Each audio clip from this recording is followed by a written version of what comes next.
Hello friends, this is Savita and welcome to success talk. Friends, आज हम NCERT geography class 6 का chapter number 2 पढ़ने जा रहे हैं। तो चलिए फिर पढ़ना शुरू करते हैं। अध्याय 2, ग्लोब, अक्षांश एवं देशांतर। पिछले अध्याय में आप पढ़ चुके हैं कि हमारी पृथ्वी गोलाकार नहीं है। यह उत्तर एवं दक्षिण ध्रुवों पर थोड़ी चपटी तथा मध्य में थोड़ी उभरी हुई है। तो हमारी पृथ्वी का आकार जो है वो गोल नहीं है फ्रेंड्स, बल्कि वो उत्तर और दक्षिण ध्रुवों पर थोड़ी सी चपटी है और मध्य में थोड़ी सी उभरी हुई है। क्या आप कल्पना कर सकते हैं कि यह कैसी दिखती है? इस संबंध में जानकारी प्राप्त करने के लिए आप अपनी कक्षा में सावधानीपूर्वक ग्लोब को देखिए। ग्लोब पृथ्वी का लघु रूप में एक वास्तविक प्रतिरूप है। तो देखिए यहाँ पर ग्लोब का चित्र दिखाया गया है एक। तो चलिए अब आगे पढ़ते हैं हम। ग्लोब विभिन्न आकार एवं प्रकार के हो सकते हैं। बड़े ग्लोब जो आसानी से एक स्थान से दूसरे स्थान पर नहीं ले जाए जा सकते, पॉकेट में रखने योग्य छोटे ग्लोब तथा गुब्बारे जैसे ग्लोब जिसमें हवा भरी जा सकती है एवं आसानी से एक स्थान से दूसरे स्थान पर ले जाया जा सकता है। ग्लोब स्थिर नहीं होते, उसे उसी प्रकार घुमाया जा सकता है जैसे कुम्हार का पहिया या लट्टू घूमता है। ग्लोब पर देशों, महाद्वीपों तथा महासागरों को उनके सही आकार में दिखाया जाता है।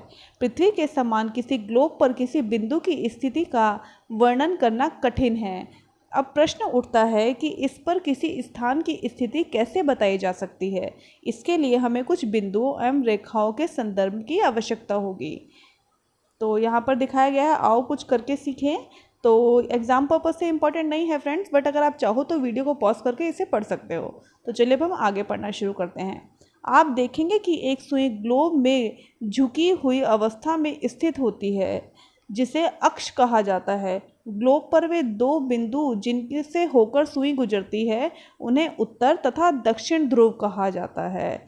तो देखिए फ्रेंड्स, ये दिखाया हुआ है यहाँ पे इस पिक्चर में। ये देखिए, ये सुई है, ये इसमें ग्लोब में इस तरीके से घुसी हुई है। तो इस वाले पार्ट को उत्तर और इस वाले को दक्षिण ध्रुव कहा जाता है। ग्लोब को इस सुई के चारों ओर पृथ्वी की भांति पश्चिम से पूर्व की ओर घुमाया जाता है। तो हमारी पृथ्वी किस तरह से घूमती है? हमारी पृथ्वी पश्चिम से पूर्व की ओर घूमती है। लेकिन याद रहे कि इन दोनों में एक अंतर है। पृथ्वी पर वास्तव में ऐसी कोई सुई नहीं होती है।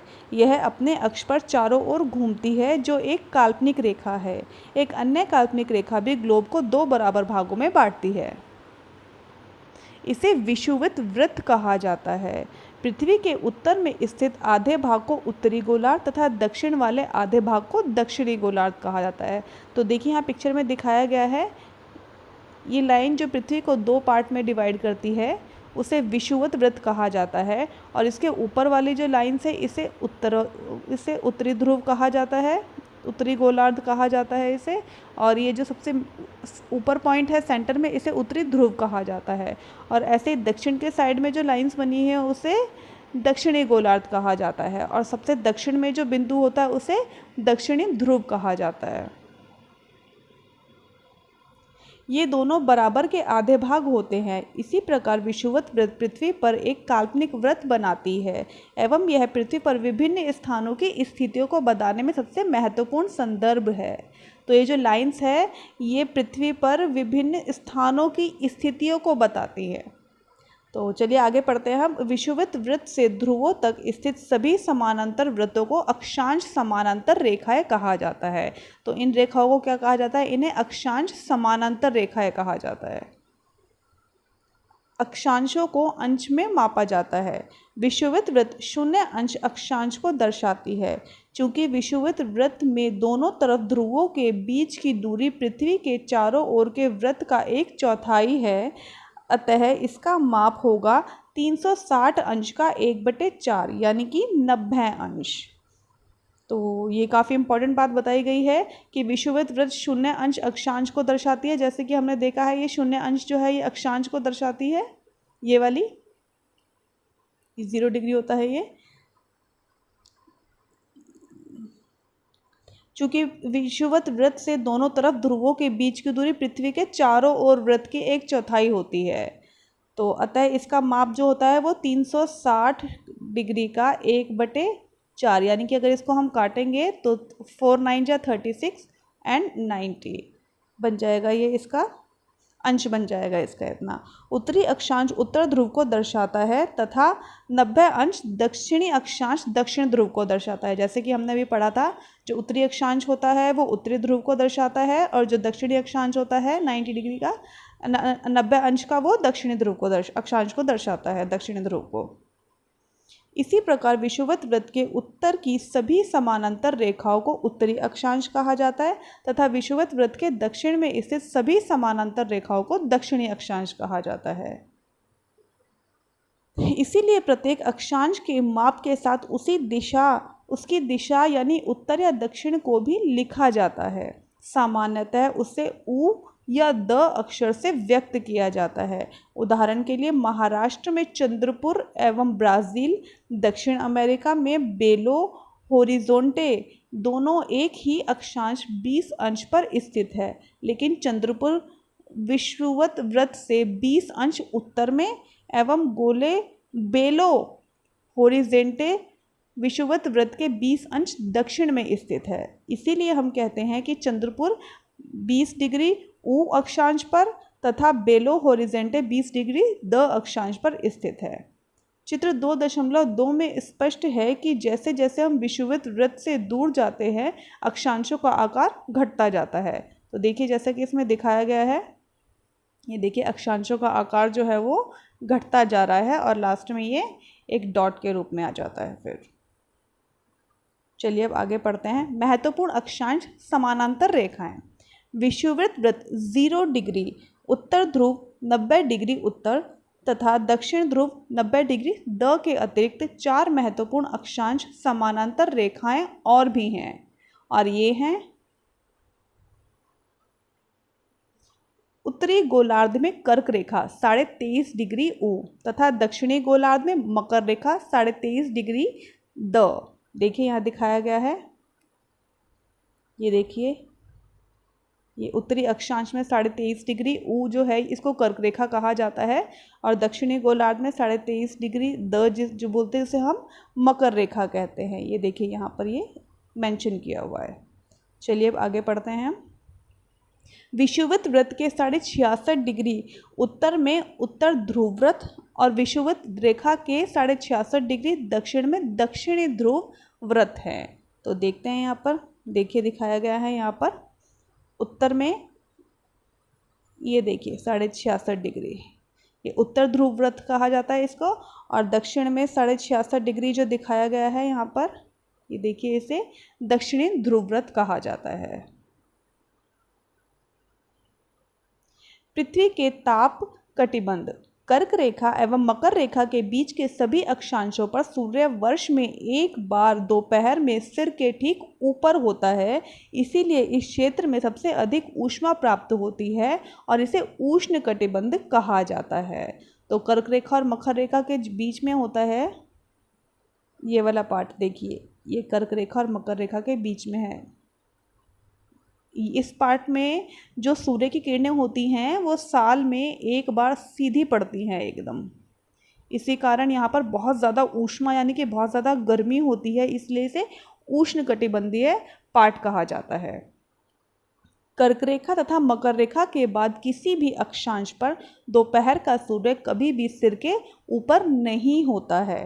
ध्रुव की तरफ सूर्य की किरणें तिरछी होती जाती हैं। इसी प्रकार उत्तरी गोलार्ध में कर्क रेखा एवं उत्तर ध्रुव वृत्त तथा दक्षिण गोलार्ध में मकर रेखा तथा दक्षिण ध्रुव वृत्त के बीच के क्षेत्र का तापमान मध्यम रहता है, इसीलिए इन्हें शीतोष्ण कटिबंधीय कहा जाता है। तो देखिए ये दिखाया गया है, चलिए चित्र में देखते हैं एक बार।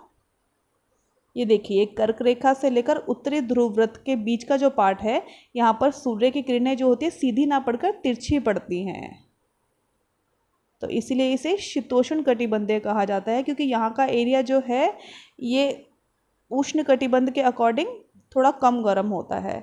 ऐसे ही दक्षिण पार्ट में भी होता है, मकर रेखा से लेकर दक्षिण ध्रुव के बीच में सूर्य की किरणें जो होती है तिरछी पड़ती है, इसीलिए इसे दक्षिण शीतोष्ण कटिबंधीय कहा जाता है। आगे पढ़ते हैं हम। उत्तरी गोलार्ध में उत्तर ध्रुव व्रत एवं उत्तरी ध्रुव तथा दक्षिणी गोलार्ध में दक्षिण ध्रुव व्रत एवं दक्षिणी ध्रुव के बीच के क्षेत्र में ठंड बहुत होती है, क्योंकि यहाँ सूर्य के क्षितिज से ज़्यादा ऊपर नहीं जा आ पाता है, इसीलिए इसे शीत कटिबंध कहते हैं। तो ये वाला जो पार्ट होता है फ्रेंड्स, ये वाला पार्ट, इस वाले पार्ट में बहुत अधिक ठंड पड़ती है, क्योंकि यहाँ पर सूर्य की किरणें बहुत कम मात्रा में पहुँच पाती है, इसी वजह से तो इसे शीत कटिबंधीय कहा जाता है। तो ये पिक्चर दिखाई गई है, देखिए जो अभी हमने पढ़ा है उसी को यहाँ पर समझाने के लिए पिक्चर बनाई गई है कि सीधी तरफ पर टॉर्च का प्रकाश तेज तथा कम क्षेत्र में फैलता है। ये देखिए यहाँ पे दिखाया गया है, तो टॉर्च मतलब सूर्य के को डिनोट किया गया है टॉर्च से। तो जो सूर्य की किरणें हैं वो सीधी पड़ती है तो बहुत ज़्यादा तेज़ गर्मी पड़ती है और कम एरिया को कवर करती है। ऐसे ही दूसरी पिक्चर में दिखाया गया है कि तिरछी सतह पर टॉर्च का प्रकाश कम तेज परंतु अधिक क्षेत्र में फैलता है। अब देशांतर रेखाओं के बारे में देखते हैं, चलिए एक बार। देशांतर क्या है? किसी स्थान की स्थिति को बताने के लिए उस स्थान के अक्षांश के अतिरिक्त कुछ और जानकारियों की आवश्यकता होती है। आप देख सकते हैं कि प्रशांत महासागर में स्थित टोंगा द्वीप एवं हिंद महासागर में स्थित मॉरिशस द्वीप एक ही अक्षांश 20 डिग्री दक्षिण पर स्थित है। उनकी सही स्थिति जानने के लिए यह पता करना होगा कि उत्तर ध्रुव को दक्षिण ध्रुव से जोड़ने वाली संदर्भ रेखा से पूर्व या पश्चिम की ओर इन स्थानों की दूरी कितनी है। इस संदर्भ रेखाओं को देशांतरीय यामयोत्तर कहते हैं तथा इनके बीच की दूरी को देशांतर के अंशों में मापा जाता है। तो देखिए फ्रेंड्स, ये जो रेखाएं दिखाई गई हैं इन्हें देशांतर रेखाएं कहा जाता है। इन रेखाओं का जो हम कह सकते हैं कि जो पिक्चर दिखाई गई है एक खरबूजे की तरीके से होता है ये।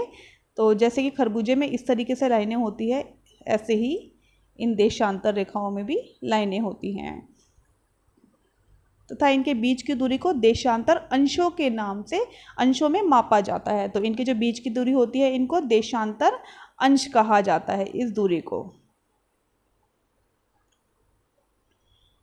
प्रत्येक अंश को मिनट तथा मिनट को सेकंड में विभाजित किया जाता है। तो हर अंश जो है उनको मिनट और मिनट को सेकंड में विभाजित किया जाता है। ये अर्धवृत्त हैं तथा इनके बीच की दूरी ध्रुवों की तरफ बढ़ने पर घटती जाती है एवं ध्रुवों पर शून्य हो जाती है। तो इनकी जो बीच की दूरी है, ये देखिए जैसे जैसे ये ध्रुवों की तरफ बढ़ती है वैसे वैसे इनकी बीच की दूरी आपस में कम हो जाती है। ये देखिए दिखाया गया यहाँ पे, इनके बीच की दूरी आपस में कम हो जाती है और ये एक दूसरे मिल जाती है और शून्य हो जाती है ध्रुवों पर। तो इसे भी उत्तर ध्रुव और जो नीचे की साइड होगा उसे दक्षिणी ध्रुव कहेंगे। तो चलिए आगे पढ़ते हैं हम। जहाँ सभी देशांतरी यामयोत्तर आपस में मिलती हैं, अक्षांश समानांतर रेखाओं से भिन्न सभी देशांतरीय यामयोत्तर की लंबाई समान होती है, इसीलिए इन्हें सिर्फ मुख्य संख्याओं में व्यक्त करना कठिन था। तब सभी देशों ने निश्चित किया कि ग्रीनविच, यह ब्रिटेन राजकीय वेधशाला स्थित है, से गुजरने वाले यामयोत्तर से पूर्व और पश्चिम की ओर गिनती शुरू की जाए। तो गिनती कहाँ से शुरू की जाती है? ग्रीनविच, जहाँ पर ब्रिटेन राजकीय वेधशाला स्थित है, इससे गुजरने वाले यामयोत्तर से पूर्व और पश्चिम की ओर गिनती शुरू की जाती है। यह यामयोत्तर को प्रमुख यामयोत्तर कहते हैं और इस यामयोत्तर को क्या कहा जाता है? प्रमुख यामयोत्तर। ये लाइन काफ़ी इंपॉर्टेंट है, यहाँ से यहाँ तक एग्जाम में काफ़ी बार पूछा जाता है। इनका मान 0 डिग्री देशांतर है तथा यहाँ पर 180 डिग्री पूर्व या 180 पश्चिम तक गणना करते हैं। तो इनकी गणना किससे की जाती है? 180 डिग्री पूर्व से 180 डिग्री पश्चिम तक इनकी गणना की जाती है। जैसे कि इस टाइप से डिवाइड किया जाता है, तो इस वाले पार्ट को 180 डिग्री पूर्व कहा जाता है और इस वाले पार्ट को 180 डिग्री पश्चिम कहा जाता है। प्रमुख यामयोत्तर तथा 180 डिग्री यामयोत्तर मिलकर पृथ्वी को 2 समान भागों पूर्वी गोलार्ध तथा पश्चिमी गोलार्ध में विभाजित करते हैं। तो ये देखिए यहाँ पर दिखाया गया है, ये इस पार्ट को में डिवाइड करते हैं, ये पूर्वी गोलार्ध हो जाता है और ये पश्चिमी गोलार्ध हो जाता है। तो ये पृथ्वी को 2 पार्ट्स में डिवाइड कर देते हैं। तो चलिए अब आगे पढ़ते हैं हम। इसीलिए किसी स्थान के देशांतर के आगे पूर्व के लिए अक्षर पूर्व तथा पश्चिम के लिए अक्षर प का प्रयोग करते हैं। यह जानना रोचक होगा कि 180 डिग्री पूर्व तथा 180 डिग्री पश्चिम याम्योत्तर एक ही रेखा पर स्थित है, यानी कि ये एक ही इसी रेखा पर स्थित है दोनों। तो ये दिखाया गया है यहाँ पर। आओ कुछ करके सीखे। एग्जाम पर्पज से इम्पॉर्टेंट नहीं है फ्रेंड्स, बट अगर आप चाहो तो वीडियो को पॉज करके इसे पढ़ सकते हो। तो चलिए अब हम आगे पढ़ना शुरू करते हैं। अब ग्लोब पर अक्षांश समानांतर रेखाओं एवं देशांतरीय याम्योत्तर के द्वारा बनी ग्रिड को देखो। अगर आपको किसी स्थान के अक्षांश एवं देशांतर की सही जानकारी हो तो ग्लोब पर आप यह स्थान पता आसानी से लगा सकते हैं। उदाहरण के लिए असम में धुबरी 26 डिग्री उत्तर अक्षांश एवं 90 डिग्री पूर्व देशांतर पर स्थित है। अब उस बिंदु को देखें जहां ये दोनों की रेखाएं एक दूसरे को काटती हैं। यह बिंदु धुबरी की सही स्थिति होगा। इनको समझने के लिए कागज पर समान दूरी वाली क्षैतिज तथा ऊर्ध्वाधर रेखाएं खींचिए। ऊर्ध्वाधर रेखाओं को संख्या 1, 2, 3, 4 से तथा क्षैतिज रेखाओं को क, ख, ग, घ, ण से अक्षरों से व्यक्त करें। जिन बिंदुओं पर ये ऊर्ध्वाधर एवं क्षैतिज रेखाएं एक दूसरे को काटती हैं वहां कुछ छोटे बिंदु खींचिए और इन छोटे वृत्तों को अ, ब, स, द तथा ध नाम से व्यक्त कीजिए। मान लीजिए कि ऊर्ध्वाधर रेखाएं पूर्व देशांतरों एवं क्षैतिज रेखाएं उत्तरी अक्षांश को व्यक्त करती हैं। तो इस तरीके से बनाने के लिए ये लोग बोल रहे हैं। देखिए ये रेखाएं जो बनाई गई हैं इस चित्र में, एक सेकेंड, ये देखिए इस तरीके से। तो इन बिंदुओं को नाम देने के लिए बोला है इन्होंने। तो चलिए अब आगे पढ़ते हैं हम। ये देखिए यहाँ पर एक मानचित्र दिखाया गया है ग्रीनविच का। इसमें प्रशांत महासागर दिखाया गया है। ये देखिए ये प्रशांत महासागर, संयुक्त राज्य अमेरिका, अटलांटिक महासागर, हिंद महासागर दिखाए गए हैं। तो अगर आप चाहें तो वीडियो को पॉज करके इसे ध्यान से देख सकते हैं जिससे कि आपको समझने में आसानी हो। तो चलिए अब आगे पढ़ना शुरू करते हैं हम। अब आप देखेंगे कि वृत्त अ ख उत्तरी अक्षांश तथा 1 डिग्री पूर्वी देशांतर पर स्थित है। अन्य वृत्तों की स्थिति ज्ञात करें। तो ये देखिए इस तरीके से यहाँ पे लाइन बनाने के लिए इन्होंने बोला है जैसे कि इस पिक्चर में दिखाया गया है।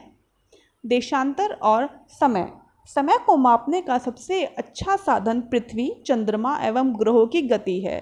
सूर्योदय एवं सूर्यास्त प्रतिदिन होता है, अतः स्वाभाविक है कि यह पूरे विश्व में समय निर्धारण का अच्छा साधन है। स्थानीय समय का अनुमान सूर्य के द्वारा बनने वाली परछाई से लगाया जा सकता है जो दोपहर में सबसे छोटी एवं सूर्योदय तथा सूर्यास्त के समय सबसे लंबी होती है।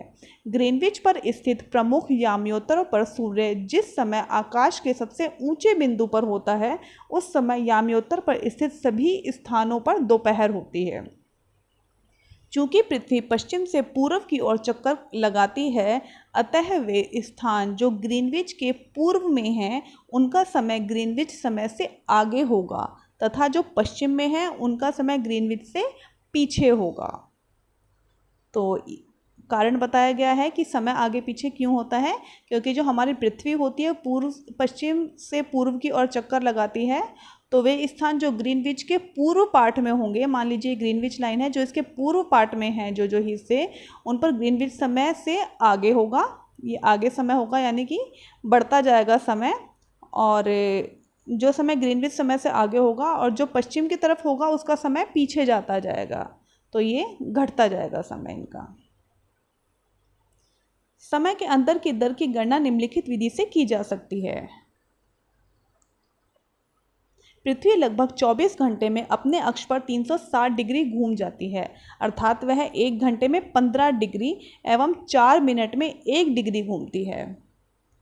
इस प्रकार जब ग्रीनविच में दोपहर के 12 बजे हैं तब ग्रीनविच में 15 डिग्री पूर्व में समय होगा 15 गुणा में 4 यानी कि 60 मिनट, अर्थात ग्रीनविच के समय से 1 घंटा आगे, अर्थात वहाँ दोपहर के 1 बजा होगा। लेकिन ग्रीनविच से 15 डिग्री पश्चिम का समय ग्रीनविच समय से 1 घंटा पीछे होगा, यानी कि वहाँ सुबह के 11 बजे होंगे। इसी प्रकार जब ग्रीनविच पर दोपहर के 12 बजे होंगे तो उस समय 180 डिग्री पर मध्य रात्रि होगी।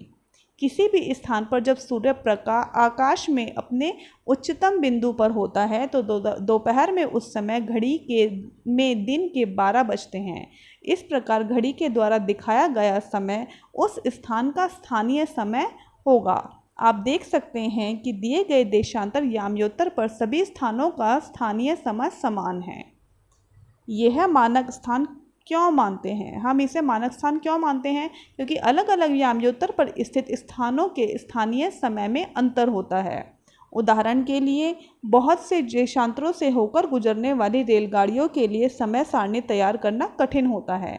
भारत में गुजरात के द्वारका तथा असम में डिब्रूगढ़ के स्थानीय समय में लगभग 1 घंटे 45 मिनट का अंतर है। इसीलिए यह आवश्यक है कि देश के मध्य भाग से होकर गुजरने वाली किसी याम्योत्तर के स्थानीय समय को देश का मानक समय माना जाता है। इस याम्योत्तर रेखा के स्थानीय समय को पूरे देश का मानक समय माना जाता है। जैसे कि हमारे देश का जो मानक समय है ये यहाँ पर है, ये 82.5 डिग्री पूर्व में स्थित है, तो इसे मानक याम्योत्तर माना जाता है। यह याम्योत्तर रेखा के स्थानीय समय को पूरे देश का मानक समय माना जाता है। भारत में 82.5 डिग्री पूर्व यानी कि 82 डिग्री 30 पूर्व को मानक याम्योत्तर माना गया है। इस याम्योत्तर के स्थानीय समय को पूरे देश का मानक समय माना जाता है। इसे भारतीय मानक समय के नाम से जाना जाता है। कबीर भोपाल के निकट एक छोटे से नगर में रहता है। वह अपने मित्र आलोक से कहता है कि वे लोग आज रात्रि में नहीं सो पाएंगे। भारत एवं इंग्लैंड के बीच एक क्रिकेट मैच लंदन में 2 बजे अपराह में शुरू हुआ है, अर्थात भारत के समय के अनुसार मैच शाम के 7:30 बजे शुरू होगा तथा देर रात को समाप्त होगा। क्या आप जानते हैं कि भारत एवं इंग्लैंड के बीच समय में क्या अंतर है? भारत ग्रीनविच के पूर्व 82.5 डिग्री पूर्व में स्थित है तथा यहाँ का समय ग्रीनविच समय से 5 घंटे 30 मिनट आगे है। इसीलिए अब लंदन में दोपहर के 2 बजे होंगे तथा भारत में शाम के 7:30 बजे होंगे। कुछ देशों का देशांतरीय विस्तार अधिक होगा जिसके कारण वहाँ एक से अधिक मानक समय अपनाए गए हैं। उदाहरण के लिए रूस में 11 मानक समय हैं। तो ये इम्पोर्टेंट है, काफ़ी एग्जाम में काफ़ी बार पूछ लेते हैं कि कौन सी जगह पर कितने मानक समय हैं। तो रूस में 11 मानक समय को अपनाया गया है। पृथ्वी को एक घंटे वाले 24 सामान्य क्षेत्रों में बांटा गया है। इस प्रकार प्रत्येक समय क्षेत्र में 15 डिग्री देशांतर तक के क्षेत्र को घेरता है। तो ये चैप्टर हमारा यहीं पर कंप्लीट होता है फ्रेंड्स। आई होप आपको मेरी ये वीडियो पसंद आई होगी। तो अगर आपको मेरी ये वीडियो पसंद आई है तो मेरे चैनल को लाइक, शेयर और सब्सक्राइब कर लीजिए और बेल आइकन को प्रेस कर लीजिए जिससे कि आने वाले सभी नोटिफिकेशंस आप तक पहुंच सके। और नेक्स्ट वीडियो इसी चैप्टर से रिलेटेड इंपॉर्टेंट नोट्स को लेकर होगी। Okay, thank you friends.